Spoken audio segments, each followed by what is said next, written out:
नमस्कार विद्यार्थियों, आप सभी 10वीं क्लास के छात्र छात्राएं ध्यान दें कि अपन जो है वो काव्य खंड में लगभग देव तक पढ़ चुके हैं और जो हमारा काव्य खंड के अलावा गद्य खंड बच गया है उसमें भी शुरुआत करने जा रहे हैं।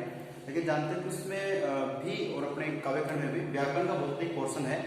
तो व्याकरण में सूचना मिले कि आपने काफी कुछ अच्छा वर्क कर लिया, मैम ने करवा दिया है, आपने उससे नोट कर लिया है और बहुत से बच्चों ने पढ़ भी लिया है। तो मेरा यकीन है कि आपने बहुत अच्छा कार्य किया है।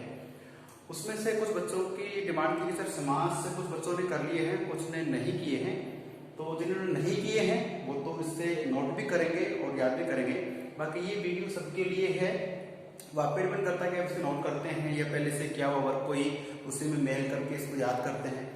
मेरा मतलब ये है कि आप जो समाज का टॉपिक है इसे आज इस वीडियो के माध्यम से इतना अच्छे ढंग से समझ लें कि समाज से संबंधित कोई भी आपके एग्जाम में क्वेश्चन आता है तो आप बिना किसी बाधा के उसका उत्तर दे सकें। तो सबसे पहले हम बात करते हैं कि जो समास है ये क्या चीज है, इसका अर्थ क्या है, इसका मीन क्या है। ठीक है, तो सबसे पहले बात करें तो देखिए समास का जो अर्थ है तो सम और आस। देखिए समास का एक शब्द में उत्तर आ जाएगा, एक से दो इसको उत्तर दीजिए। तो समास में हम क्या करते हैं कि समास का अर्थ है कि पास बैठना, पास बैठना, नजदीक आना। अब देखने वाली बात यह है कि देखिए समास को हमने कैसे संरचित किया इसका कि देखिए समास पास बैठना अर्थ हो गया है। अब ऐसा क्यों किया, क्योंकि आगे लिखा है क्योंकि जो समास होता है वो दो शब्दों से मिलकर बना है। कितने शब्दों से? दो शब्दों से। देखिए शब्द जो है समास वो दो शब्दों से मिलकर बना है। वो दो शब्द कौन कौन से हैं वो देखने वाली बात है। तो वो देखिए हमारे क्या है, एक तो सम, ठीक है, सम में नीचे हलंत है और आस में नीचे हलंत है। इसका मतलब होता है कि इसका जो ये शब्द है अधूरा इसमें ए नहीं मिला होता है। तो सम और आस, तो सम का मतलब इंग्लिश वाला तो समझ मत लेना, सम इंग्लिश में तो कुछ होता है लेकिन यहाँ पे बहुत कुछ ध्यान रखना।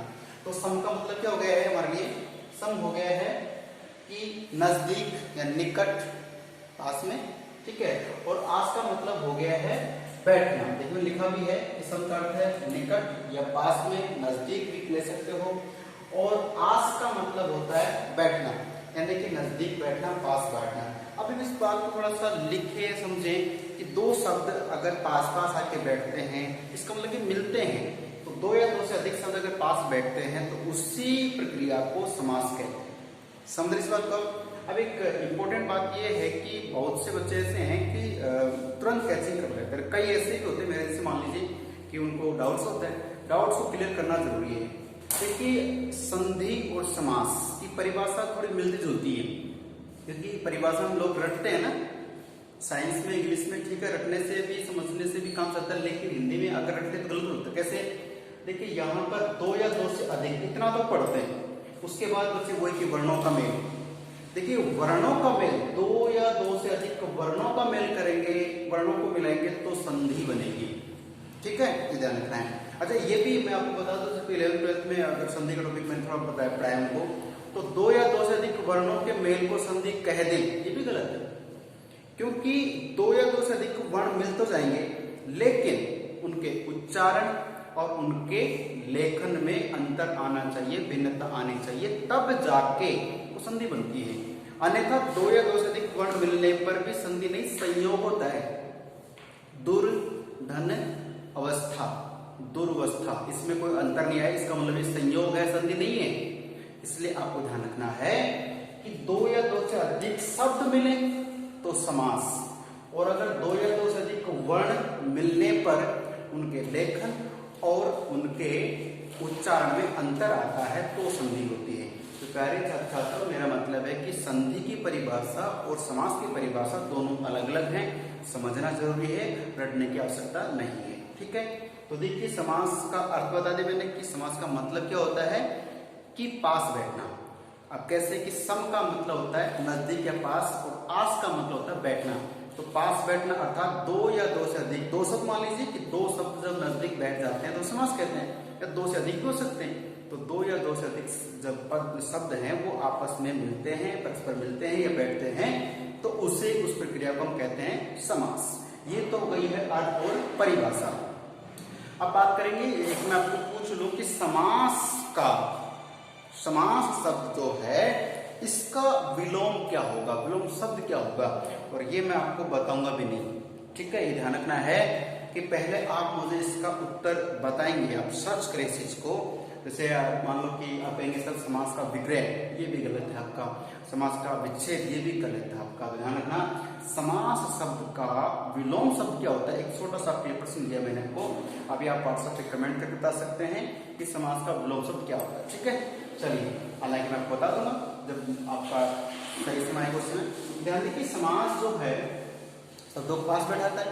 ठीक है, अब बात आती है कि जो समास है, समास के भेद कितने हो, भेद प्रकार।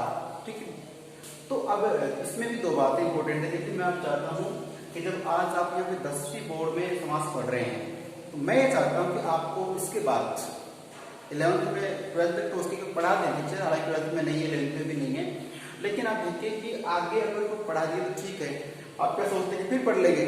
मेरा मतलब यह है कि आप यहाँ से ऐसा पढ़ें कि लाइफ में कहीं भी हिंदी व्याकरण में समास आए, आप 10वीं के लेवल से ही उसे सॉल्व कर लें। इसलिए बता रहा हूँ कि डायरेक्ट मैं यहाँ पे 6 भी लिख सकता था, लेकिन नहीं लिखा, क्योंकि मैं लिखा कि पदों की प्रधानता के आधार पर प्रश्न आते हैं कि पदों की प्रधानता के आधार पर समास के कितने भेद हैं, तब आप कहेंगे 4 ही भेद हैं, ओनली 4 ही। ठीक है, लेकिन आप हम जब 10वीं बोर्ड में लिखते हैं तो समास के भेद में 6 पे पहुंच जाते हैं। ठीक है, तो अब वो 6 कौन से हो जाते हैं, वो देखने वाली बात है। चलिए, तो सबसे पहले पदों की प्रधानता।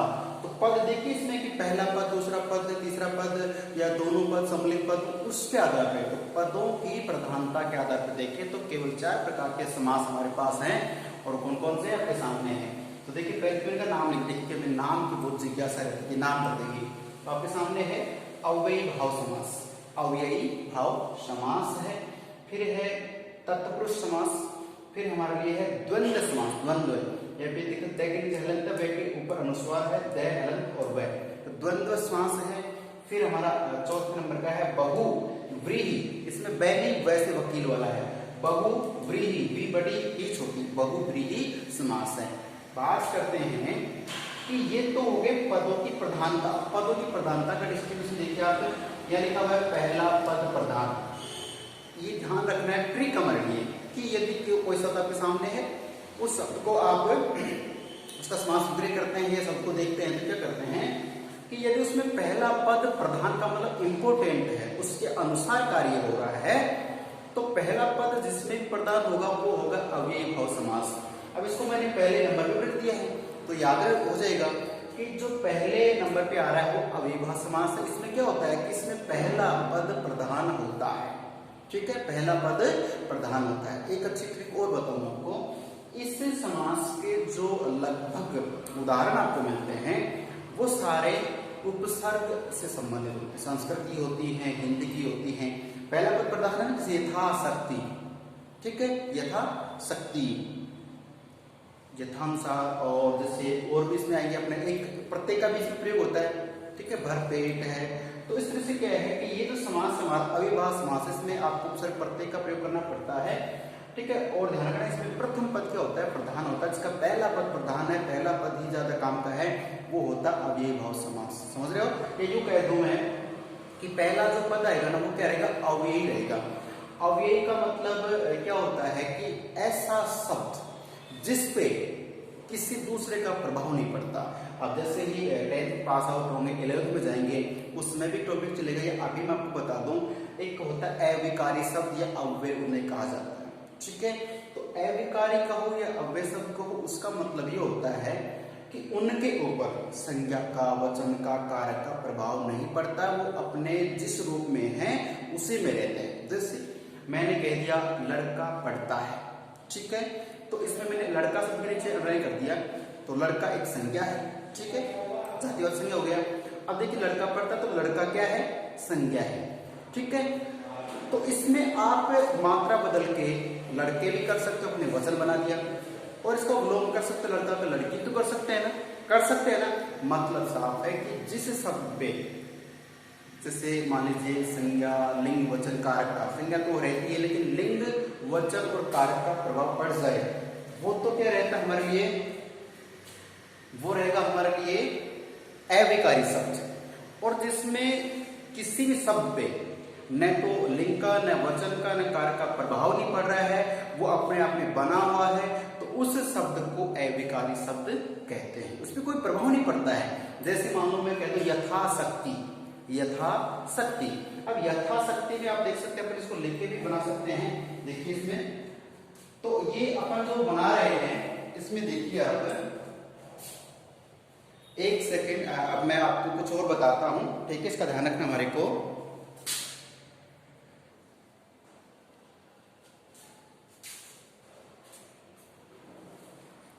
हाँ देखिए, इसमें अपन बात कर रहे थे कि यथाशक्ति, मैंने लिख दी यथा, ठीक है, और ये शक्ति।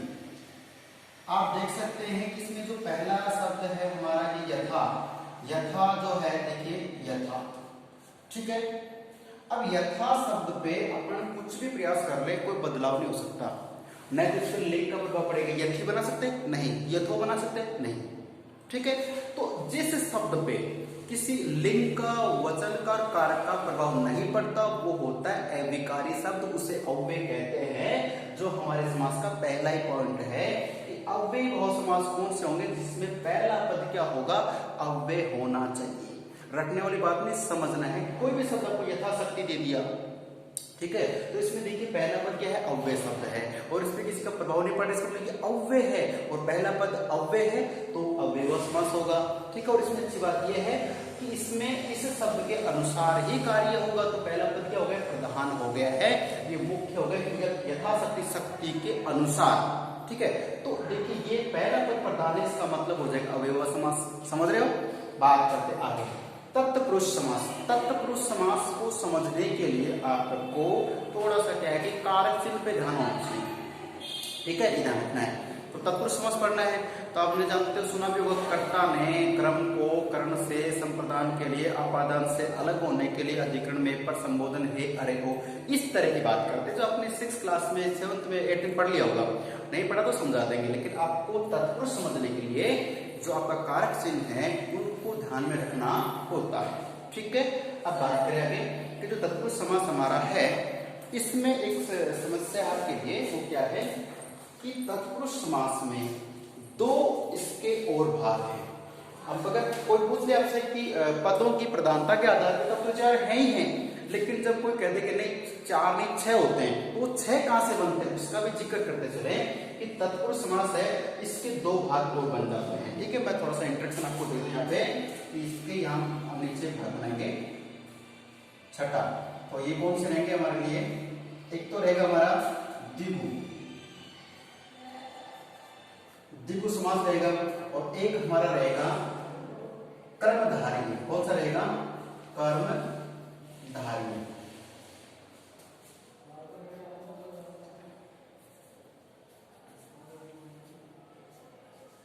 कर्मधारय समास रहेगा, ठीक है। अब देखने वाली बात यह है कि हम समझ रहे हैं कि तत्पुरुष के 2 भाग हैं, तो अभी हम 4 को पढ़ लेंगे, इनको पढ़ लेंगे। आज सिर्फ आपको इसमें ना ये क्लियर करना कि समास का अर्थ, उसकी परिभाषा, उसके भेद, ये बिल्कुल क्लियर होना चाहिए, किसी छोटे प्रश्न भी आते हैं, ठीक है। अब बात इसमें से क्या होता है कि जिस समास का, देखो परिभाषा रखने यही से बना लो कि जिस समास का पहला पद प्रधान होता है, ठीक है, वही समास अव्यय समास होता है। अब ये तो परिभाषा हो गई, समझने के लिए क्या है कि इसमें अव्यय यानी कि इसमें उपसर्ग से शब्द बनते हैं, प्रत्यय से बन जाते हैं, ठीक है। आज हम इस बात करें, मैं बोलूंगी आ जन्म, ठीक है। आ क्या होगा, अपने आप से कोई चीज नहीं कर सकते हो, अव्यय हो गया, आपके उपसर्ग हो गए। चलिए, तो ये अव्यय हो गया, क्लियर, पहला पद। दूसरा पद जिसमें प्रधान होगा क्या होगा, तत्पुरुष समास होगा। दूसरा पद इसमें तत्पुरुष होगा, ठीक है। चलिए, जैसे राजपुत्र लिख दिया, राजपुत्र, राजा का पुत्र, तो उसमें का के की विभक्ति चिन्ह आएंगे, कारक चिन्ह आएंगे, तो उसमें दूसरा पद प्रधान हो जाएगा। द्वंद्व समास में क्या होता है, इसमें बहुत सी बात है कि द्वंद्व में क्या होता है कि और शब्द और, इसमें देख लेते द्वंद्व समास की बात करते हैं, इसमें होता है और। ये 2 प्रकार से होता है, अगर एक मात्रा है तब तो की तरफ, राम की ओर देखो, गौड़ की ओर देखो, उसमें एक मात्रा हो तब तो क्या होगा, की तरफ, और 2 मात्रा तो और, अथवा बोथ, एंड, तो इसके इंग्लिश नहीं, तो बात करें कि द्वंद्व समास में और शब्द का होता है, जैसे माता और पिता, संस्कृत में आते हैं ना कि माता च पिता च, ठीक है वही बात है। तो इसमें और शब्द का मैटर आता है समझते बात। इसमें क्या होता है कि इसमें दोनों पद प्रधान होते हैं। भाई जैसे मैं बात करूं कि माता और पिता, माता, इस बात को तुम्हें याद कीजिए मैंने अपने लिए कि माता और लिख दिया पिता। अब इसको क्या करते हैं कि वो लोग मतलब समास पढ़ने के लिए इस चीज को हटा देते हैं, और हटाएंगे क्या होगा वो देखिए आप, इस मामले को हटा के आप क्या कर देते हैं, ऐसा एक विभक्ति चिन्ह लगा देते हैं, जैसे माता पिता, भाई बहन, ठीक है। और ये जरूरी कि इसमें और लिखते हैं, इसमें क्या कि या अथवा इनका प्रयोग करते हैं, जैसे कि अच्छा या बुरा, ऐसा नहीं अच्छा बुरा, अच्छा और नहीं, अच्छा या बुरा, इस तरह से होता है। कपड़े लत्ते, इस तरह से ये कुछ कॉम्बिनेशन शब्द होते हैं, साथ साथ चलते हैं, उनमें इनका प्रयोग करते हैं, माता पिता, अच्छा बुरा, भाई बहन, इस तरह से, तो उनमें इनका चिन्ह का प्रयोग किया जाता है। ध्यान रखने वाली बात यह है कि द्वंद्व समास में और शब्द का लोप हो जाता है तो वापस चिन्ह का प्रयोग हो जाता है, सीधी सी बात है। अब बात करेंगे बहुब्री। ये कहता है मैं थोड़ा हटके हूँ। अब हटके क्यों है? क्योंकि इसमें क्या होता है कि न तो पहला पद प्रधान है, न दूसरा पद प्रधान है, न दोनों पद प्रधान है, तो कोई तीसरा ही अर्थ निकलता है। सब कुछ और होगा, मतलब कुछ और होगा। लंबोदर है या लंबोदर। अब लंबोदर को आप क्या करेंगे, उसका अर्थ निकालेंगे, लंबा है उदर जिसका। अब लंबा पेट जो, हालांकि आज के टाइम पर सबकी कंडीशन यही, घर पे बैठे रहते हैं, काम धाम थोड़ा कम है, तो बस खाइए जाइए, तो लंबा उदर हो रहा है। लेकिन वास्तविकता में पहले जो बुजुर्ग ये बड़े लोग हैं, सेठ साहूकार लोग होते थे ना, बढ़िया सेठ होते थे, उनका ही ये भगवान पेट वेट की व्यवस्था होती थी। अब भगवानों की बात करें तो गणेश जी जो भगवान हमारे हैं, सबसे प्रिय भी सबके, और प्रत्येक कार्य में आपको बाधाओं को दूर करने के लिए वही आते हैं, शादी हो विवाह कुछ भी हो उसमें वही आते सबसे पहले। तो जो गणेश जी है, लंबोदर है, लंबा है उदर जिसका, क्या कहेंगे उसे? श्री गणेश या गणेश जी कहते हैं। तो देखिए वाक्य कुछ अलग है, शब्द क्या था? लंबोदर। अब लंबा है उदर जिसका। पीतांबर, पीला है अंबर जिसका, यानी जिसने पीले वस्त्र पहन रखे, पीला अंबर जिसका है, इसमें बात करते हैं। सुग्रीव, सुंदर है गर्दन जिसकी, सुग्रीव है बात करते हैं, ठीक है। कपीस, बंदरों का प्रमुख है, बंदरों का भगवान जो है कपीस कहलाएगा। तो ऐसे क्या कि बहुत से एग्जाम्पल, सबसे ज्यादा एग्जाम्पल इसके मिलेंगे आपको, ठीक है। आजान बाहु, जैसे घुटनों तक लंबा जो कुर्ता होता है उसकी बात करते हैं, तो वो सब बहुब्री में जाते हैं, इसका तीसरा अर्थ निकलता है, ठीक है। चलिए अब बात करते हैं कि बहुब्री में क्या होता है कि तीसरा अर्थ निकलता है। और अब बहुब्री की बात में बात करेंगे, तब ये तो हो गए पदों की प्रधानता, पहला पद, दूसरा पद, दोनों पद, कोई पद मिला, तो इनके आधार पर 4 प्रकार के होते हैं। अब बात कर लेते हैं इसकी कि ये जो तत्पुरुष है इसके दो भाग कौन कौन से? एक तो द्विगु। अब द्विगु में क्या होता है? संख्यावाची होता है, संख्या, काउंटिंग, ठीक है। जैसे तिराहा, तिराहा, 3 राहों का समाहार। चौराहा, 4 राहों का समाहार। त्रिभुज, 3 भुजाओं से घिरी हुई आकृति। चतुर्भुज, 4 भुजाओं से घिरी हुई आकृति। षष्ठभुज, अष्टभुज वगैरह वगैरह, ठीक है। तिराहा, चौराहा। नवरात्र, 9 रात्रियों का समूह, ठीक है। दशानन, अब दशानन में देखिए 10 सिरों वाला, तो वो किसमें चला जाएगा? दशानन किसको कहते हैं? अपन राउंड को जानते हैं, तो 10 है आनंद जिसके, तो किसमें चला जाएगा? बहुब्री में, ठीक है। तो वहां पे थोड़ा सा कंफ्यूजन होता है कि बहुब्री माने या फिर इसको पढ़े भाई किसमें जाएंगे।